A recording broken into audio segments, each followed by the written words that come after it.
আসসালামু আলাইকুম everyone, this is Sadia. Welcome back to my another blog. So ওই দিন তো তোমাদের সাথে শেয়ার করছিলাম যে আমি আমার টেবিলটা ক্লিন করব।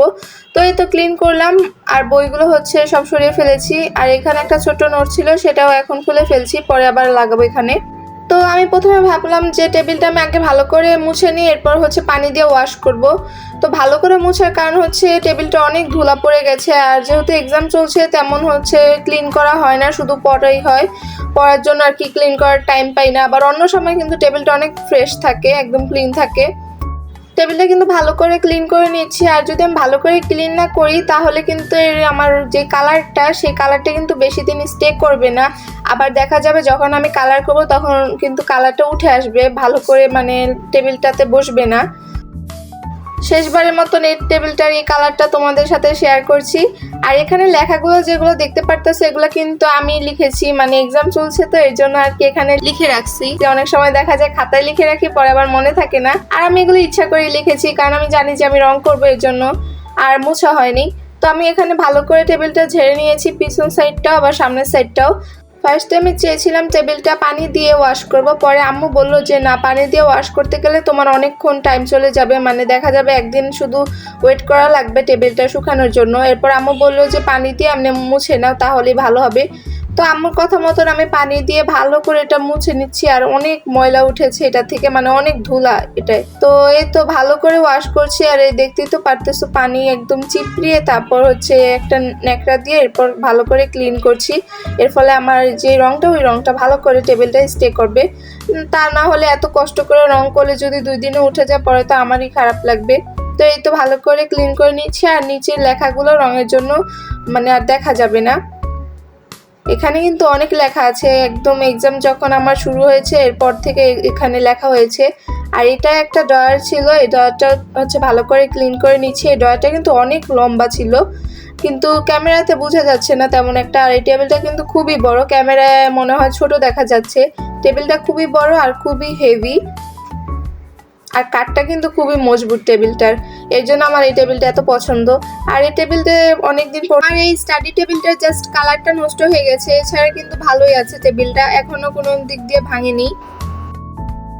আর এখানে একটা নতুন ব্রাশ, এটা আম্মুকে কিনে আনতে বলছিলাম, কারণ ওই দিন যেই ব্রাশটা ভিজিয়ে রেখেছিলাম সেটা আর কি হয়নি, মানে গরম পানি দিয়ে তো আর রং উঠে না। পরে আমার মনে পড়লো, আর পুরান ব্রাশটা আমি হচ্ছে ফেলে দিই। আর এখানে রংটা নিয়ে নিয়েছি, আর আমি গ্লাভস পরে নিয়েছি, না হলে হাতে আবার রং লেগে যাবে এর জন্য। আর এখানে আমি সিজার দিয়ে এটা ওপেন করার ট্রাই করলাম, বাট এটা হচ্ছে ওপেন হচ্ছিল না। এরপর আম্মু বলে একটা ছোট্ট সিজার নিয়ে ট্রাই করতে, এরপর দেখি হ্যাঁ, এটা ওপেন হয়ে গেল।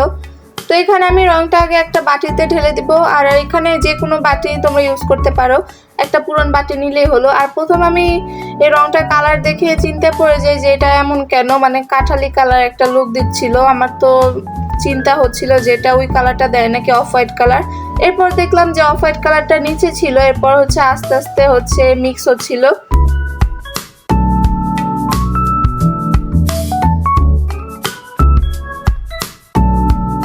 তো এই তো অফ হোয়াইট কালারটা প্রায় এসে পড়ে, এরপর হচ্ছে আমি একটু খুশি হই যে যাক, এই কালারটাই হয়েছে, না হলে ফার্স্টে কেমন দেখা যাচ্ছিল, আমার কাছে ভালো লাগতেছিল না। সো আমি ফার্স্টে টেবিলের ওপর থেকে ট্রাই করি রংটা, দেখলাম হ্যাঁ বসতেছে এখন। আর আমার রংটা কিন্তু একবার পারফেক্ট হয়েছে, বেশি আবার পাতলা হয়ে যায়নি, আবার বেশি ঘন হয়ে যায়নি। তো তোমরা আজকের ব্লগটা দেখতে থাকো। আর যারা এখনো আমার চ্যানেলটা সাবস্ক্রাইব করনি তারা এখনই সাবস্ক্রাইব করে আমার পাশেই থাকো। আর এই তো আমি টেবিলটা আস্তে আস্তে রং করে নিচ্ছি।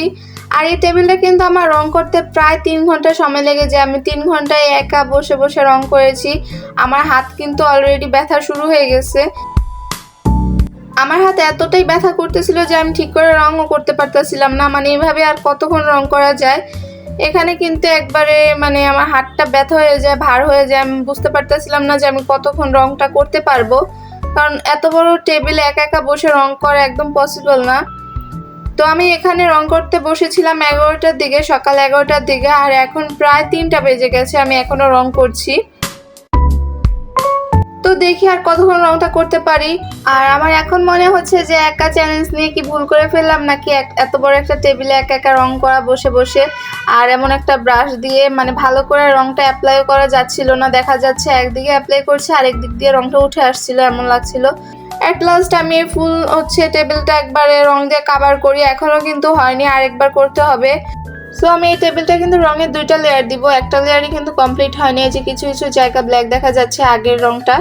তো আম্মুকে বললাম, আম্মু আমার এই রঙগুলো একটু এখানে ঢেলে দাও বাটিটায়, কারণ আমার হাত অনেক ব্যথা করছিল, আমার হাতে কোনো শক্তিই ছিল না যে আমি রংটা আবার ব্রাশ দিয়ে এখানে রং করব। এই যে দেখা যাচ্ছে আগের রংটা।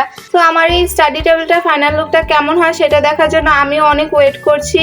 সো নেক্সট পার্টে এটার ফাইনাল লুক নিয়ে হাজির হব। আজকে এই পর্যন্তই, আল্লাহ হাফেজ।